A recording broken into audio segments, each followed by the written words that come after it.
గౌరవనీయులు మన ప్రీతమ ముఖ్యమంత్రి శ్రీ రేవంత్ రెడ్డి గారికి, అలాగే మంత్రివర్యులు టూరిజం మినిస్టర్ జూపల్లి కృష్ణారావు గారికి, ఇతర శాసనసభ్యులకు, ఎంపీ పార్లమెంట్ సభ్యులకు, మా సీఎం రమేష్ గారికి, ఇతర ఆహ్వానితులకు, నాయకులకు, మీడియా మిత్రులకు, ఇక్కడ విచ్చేసినటువంటి ఆహ్వానితులకు, అలాగే ఇక్కడ పనిచేస్తున్నటువంటి కార్మికులకు, ప్రతి ఒక్కరికి నా హృదయపూర్వక నమస్కారాలు. ఈ ప్లేసు మీ అందరికంటే నాకు ముందు తెలుసు.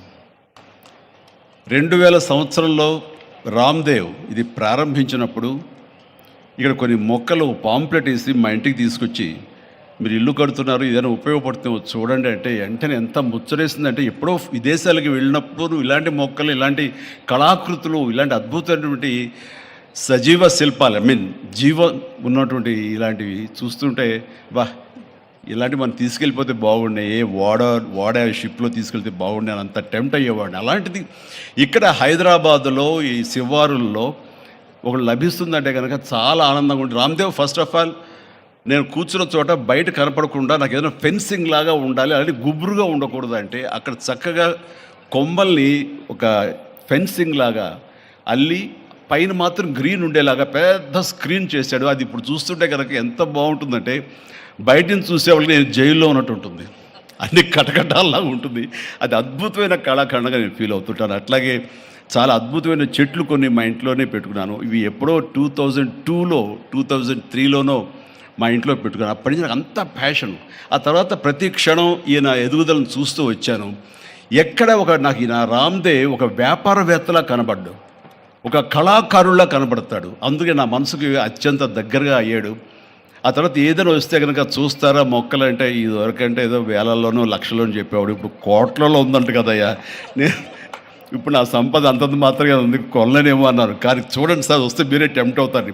ఇప్పుడు గౌరవ ముఖ్యమంత్రి గారితో పాటు అన్నీ వీక్షిస్తుంటే ఎంత టెంప్టింగ్ ఉందంటే, ఇవన్నీ మన ఇంట్లో పెట్టేసుకుంటే ఎంత బాగుంటుంది అనిపిస్తుంది. అంత అందంగా దీనికి కావాల్సిందని వ్యాపార దృక్పథం కాదు, కళాకారుల హృదయం, కళా హృదయం ఉండాలి.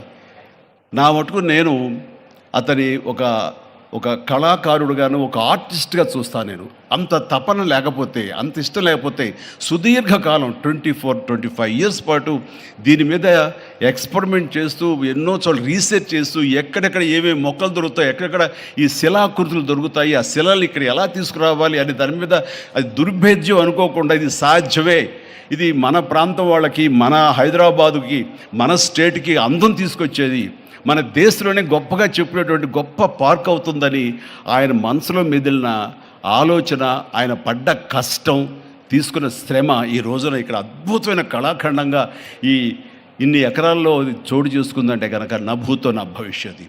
ఎవరైనా సరే అంత డబ్బులుంటే కనుక ఏం వ్యాపారం చేద్దాం, ఇంత స్థలం ఉంది కదా, దీన్ని ఎలా రియల్ ఎస్టేట్ చేద్దాం, దీన్ని ఏదో గవర్నమెంట్ వాళ్ళ మన్నలతో వాళ్ళ పర్మిషన్లతో తీసేసుకుని అక్కడ మనం మల్టీ స్టోరీ పెట్టుకుంటే ఆయన జీవితం కాదు కదా, తరతరాలుగా నిలిచిపోతాడు. అలా కాకుండా ఆయన కేవలం ఒక లోపల ప్యాషన్, చిన్నప్పటి నుంచి కాలేజీ రోజులో చదివే దగ్గర నుంచి, ఆర్ట్ కాలేజీలో చదువుతున్న దగ్గర నుంచి కూడా ఆయన మదిలో ఉన్నటువంటి ఆయన బ్రెయిన్ చైల్డ్, అలాంటి దాన్ని ఈ రోజున ఈ రూపం తీసుకొచ్చారంటే ప్రతి క్షణం, ప్రతి కార్నర్ ముఖ్యమంత్రి గారు చూసి ఎంత ముచ్చటపడిపోతున్నారంటే అంత ఇంత కాదు. ఎలా చేశారు, ఇది ఎలాగొచ్చింది, అది ఎలా వచ్చింది అని అడుగుతున్నారు. నేను కొన్ని అడుగుతున్నాను. అడిగి ఇది షూటింగ్స్కి ఇస్తారా రామ్దేవ్ అని అడిగితే, ఇస్తానండి కానీ ఫస్ట్ షూటింగ్ మీదైతే అని అన్నాడు. ఇప్పుడు నువ్వు ఆ మాట అన్నావు కదా, ఇప్పుడు కొత్తగా హీరోయిన్ని తీసుకొచ్చి ఆ అమ్మాయితో స్టెప్లు వేయాలంటే ఈ ఎండలో ఎలా ఉంటుందేమో తెలియదు, కానీ ఏదో చలికాలం అయినప్పుడు నెక్స్ట్ చలికాలం అయితే చేస్తానయ్యా అన్నాను. ఈలోగా వర్షాలు పడి ఇవన్నీ ఇంకొంచెం పచ్చగా ఉంటాయండి, 1 or 2 ఇయర్స్ లోపల ఇది అద్భుతంగా ఉంటుంది, కంటికి కనువింపుగా ఉంటుంది చెప్పేసి ఆయన చెప్తుంటే కనుక ఐ కుడ్ ఇమాజిన్. అట్లాగే ఇక్కడ వెడ్డింగ్ ప్లాన్ చేసుకోవచ్చు, వెడ్డింగ్స్ కానీ ఇతర రిసెప్షన్స్ కానివ్వండి, పలు ఈవెంట్స్, అలాగే ఐస్కి సంబంధించినటువంటి ఆ స్కేటింగ్ సంబంధించిన చేయాలని ఇలా ఎన్నెన్నో ప్లాన్స్ ఉన్నాయని అవన్నీ కూడా చేయగలడు, ఆ సామర్థ్యం ఉంది. అలాగే ప్రభుత్వం కూడా ఖచ్చితంగా సపోర్ట్ చేస్తారు, అందుకు సమాయుత్తమై ఉన్నారు ఆయన. అందుకనే ఎంతో బిజీగా ఉన్నారు సీఎం గారు. వాళ్ళు చూస్తే కనుక మనుషులు ఇంటి చుట్టూ ఉన్నారు. అవన్నీ అన్నీ పక్కకు పెట్టి ఈ ప్రోగ్రామ్స్ అన్ని పక్కకు పెట్టి నిన్నటిదాకా ఆయన ఎలక్షన్ క్యాంపెయిన్ ఎక్కడో చేసి వేరే రాష్ట్రాల్లో వచ్చి రామ్దేవ్ మీద ఈ ప్లేస్ మీద ఎంతో ప్రేమ లేకపోతే ఇలాంటి దాన్ని మనం ఎంకరేజ్ చేయాలి అని ఆయన ఉద్దేశం లేకపోతే ఇంత ఓపికగా ఈ ఎండ్లో ఆయన వచ్చేవారు కాదు. ఫస్ట్ ఆఫ్ ఆల్ ఆయన ఇక్కడికి వచ్చి దీన్ని ఎంకరేజ్ చేస్తున్నందుకు వారికి మనస్ఫూర్తిగా అభినందనలు తెలియజేస్తున్నాను ముఖ్యమంత్రి గారికి. ఎందుకంటే అలాంటి వాళ్ళు అనుకుంటేనే, వాళ్ళ కళ్ళలో పడితేనే, వాళ్ళు ఇంప్రెస్ అయితేనే దీనివల్ల ఎంతోమందికి ఉపాధి కలుగుతుంది, ఇది ఎంతోమందికి కనువిందు కలుగుతుంది. మరి ఎంతోమంది ఈ ప్లేస్ని వాళ్ళ ఈవెంట్స్కి ఉపయోగించుకుంటారు. తద్వారా టూరిజం పెరుగుతున్న ఉద్దేశంతో కూడా మన జూపల్లి కృష్ణారావు గారు దీన్ని ఎంకరేజ్ చేయడం కోసం సమాయత్తమై ఉన్నారు. అలా ప్రభుత్వ సహకారాలు దీనికి మెండుగా ఉంటాయని ఆశాభావం వ్యక్తం చేస్తూ, మీరు ఏదైతే కనుక ఊహించారో రామ్దేవ్ అది త్వరలో ఖచ్చితంగా అవుతుంది. ఇవి అద్భుతమైనటువంటి ఒక ల్యాండ్ మార్క్ అవుతుంది, ఒక కళాకృతి అవుతుంది. అది రాష్ట్రానికి వన్నీ తీసుకొస్తుంది, హైదరాబాద్కి తలమానికంగా ఉంటుంది. హైదరాబాద్ ఒక ఇల్లు అనుకుంటే ఇంట్లో ఒక అద్భుతమైన పెయింటింగ్ పెట్టుకుంటే ఎంత బాగుంటుందో ఆ పెయింటింగ్ ఈ రోజున ఈ ఎక్స్పీరియన్స్తో నేను చెప్తున్నాను, this will be a beautiful piece of art.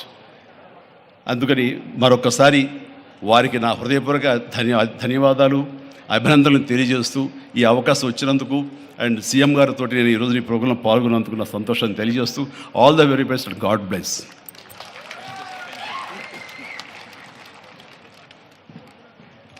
ఎక్స్పీరియంలో Chiranjeevi గారు స్టెప్పులు వేసినటువంటి ఆ సాంగ్ మేము త్వరలోనే చూడాలి అని మనస్ఫూర్తిగా కోరుకుంటూ ఉన్నాము. అండ్ ఎమ్మెల్యే శ్రీ కాళీ యాదయ్య గారిని మాట్లాడవలసిందిగా రిక్వెస్ట్ చేస్తున్నాము.